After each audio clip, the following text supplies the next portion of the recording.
नमस्कार। जंजवार के लिए मैं सौमित्र रॉय। दोस्तों, पूर्वी लद्दाख में 29 और 30 अगस्त की दरमियानी रात असल में क्या हुआ? क्या यह कारगिल का दोहराव था या फिर चीन की एक और चाल थी? क्या चीन की सेना ने भारतीय इलाके में आकर 2 पहाड़ी चोटियों पर कब्जा जमा लिया था? इससे भी बड़ा सवाल यह है कि चीनी सैनिकों को खदेड़ने के दौरान दोनों ओर से जान माल का कोई नुकसान हुआ या नहीं हुआ? रक्षा मंत्रालय और सेना इस मुद्दे पर खामोश है।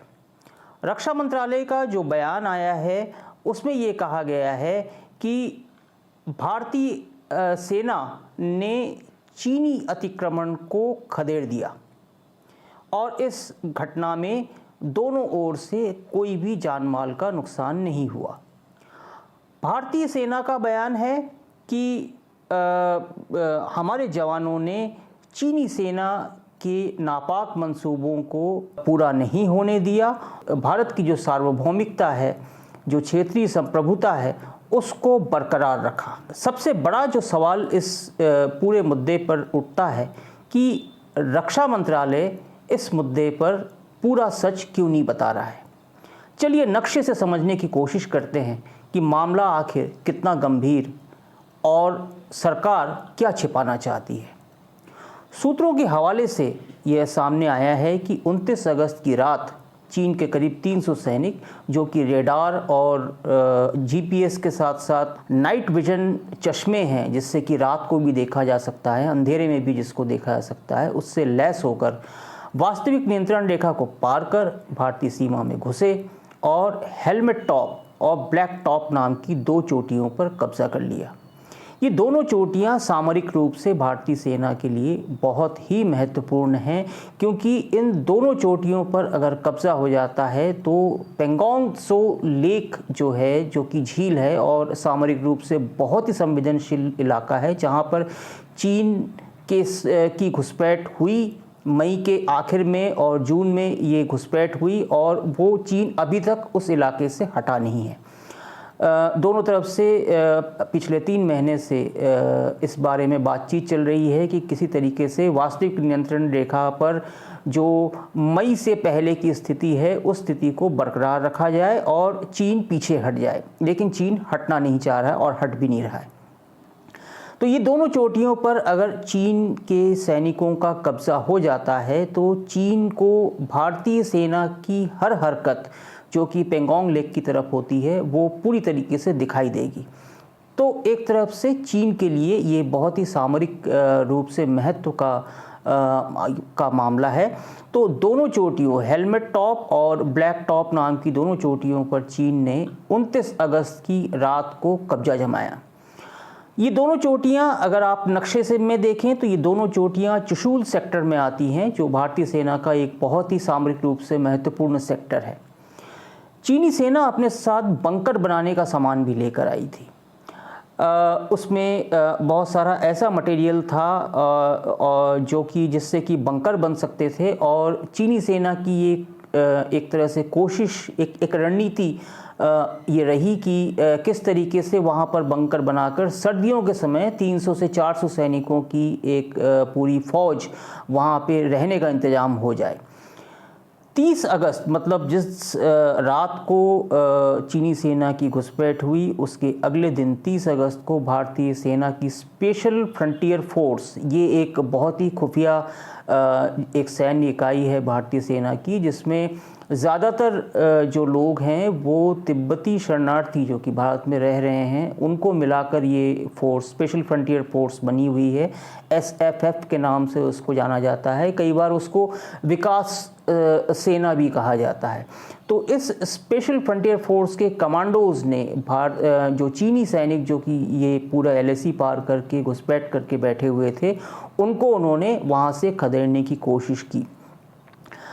भारतीय सेना की तरफ से और न ही चीनी सेना की तरफ से या चीनी रक्षा मंत्रालय या भारतीय रक्षा मंत्रालय दोनों तरफ से इस बात की कोई पुष्टि नहीं हुई है कि क्या इस घटना में दोनों पक्षों के सैनिकों में या सैनिकों में से कोई हताहत हुआ या जान माल का कोई नुकसान हुआ। लेकिन सूत्रों का कहना है कि इस घटना में हमारे स्पेशल फोर्स का एक कमांडो शहीद हो गया। जी हाँ, सूत्रों का कहना है कि इस पूरी घटना में हमारे स्पेशल फोर्स का एक कमांडो शहीद हो गया और 2 जवान घायल हो गए। चीनी सेना को भी इस पूरी घटना में काफ़ी नुकसान पहुंचा है और माना जा रहा है कि चीन के बहुत सारे सैनिक इस पूरे घटना में हताहत हुए हैं। हालांकि हताहतों की संख्या के बारे में दोनों तरफ से अभी तक कोई बयान नहीं आया है।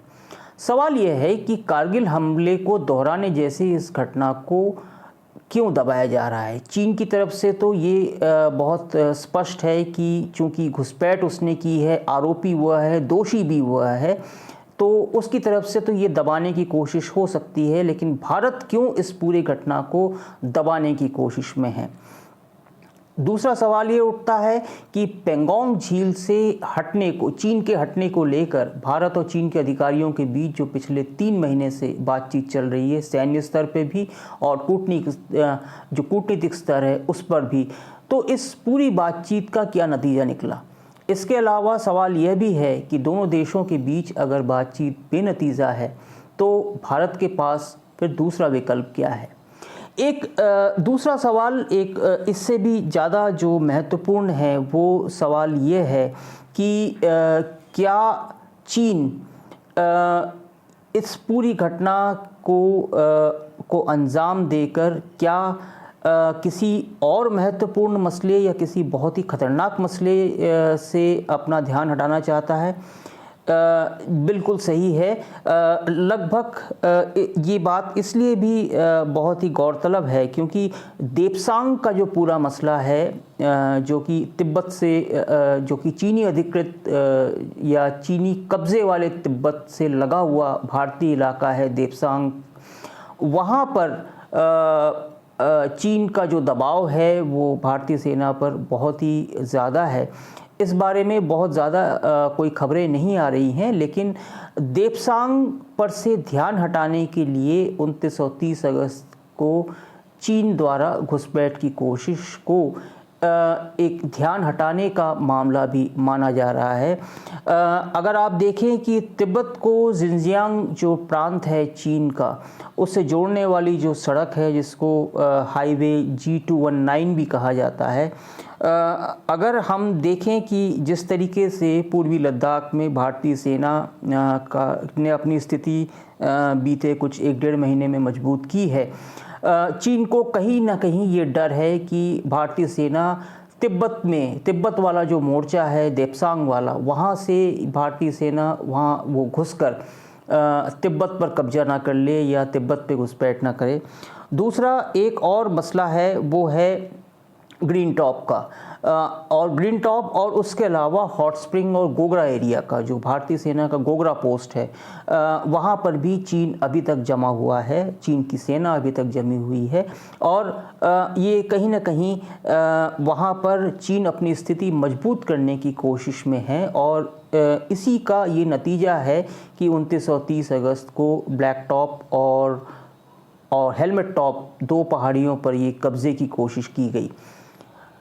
इस पूरे मसले में सबसे जो बड़ा एक सवाल ये उठता है कि भारत इस पूरी घटना को किस तरीके से देखता है और भारत के पास क्या इसके विकल्प हैं। क्या वो अगर दोनों देशों के बीच में जो बातचीत है सीमा पर तनाव कम करने के लिए और यथास्थिति को कायम, LAC की यथास्थिति को कायम रखने के लिए वो बातचीत अगर बेनतीजा होती है तो भारत के पास में दूसरा विकल्प क्या है। हाल ही में जो CDS हैं, चीफ ऑफ डिफेंस स्टाफ, उन्होंने ये बयान दिया था कि भारत के पास एक सैन्य विकल्प भी है जिसमें कि भारत सैन्य कार्रवाई पर भी विचार कर सकता है। इस बयान को बहुत ज़्यादा महत्व इसलिए भी नहीं दिया गया क्योंकि बाद में फिर रक्षा मंत्रालय का बयान ये आया कि ये चीफ ऑफ डिफेंस स्टाफ का ये अपना एक निजी बयान है। लेकिन इस तरीके के जो बयान आ रहे हैं और जो ज़मीनी हकीकत है उसके बीच में एक बहुत बड़ा अंतर ये दिखाई दे रहा है। या भारत की अर्थव्यवस्था में जो चीन का दखल है उस दखल को कैसे कम किया जाए, लेकिन उससे कोई भी मसला जो है बनता नज़र नहीं आ रहा है। इससे बल्कि यही स्पष्ट हो रहा है कि अगर हम दबाव बनाते हैं तो कहीं ना कहीं चीन ज़मीन पर स्थिति को और जो बदलने की कोशिश कर सकता है।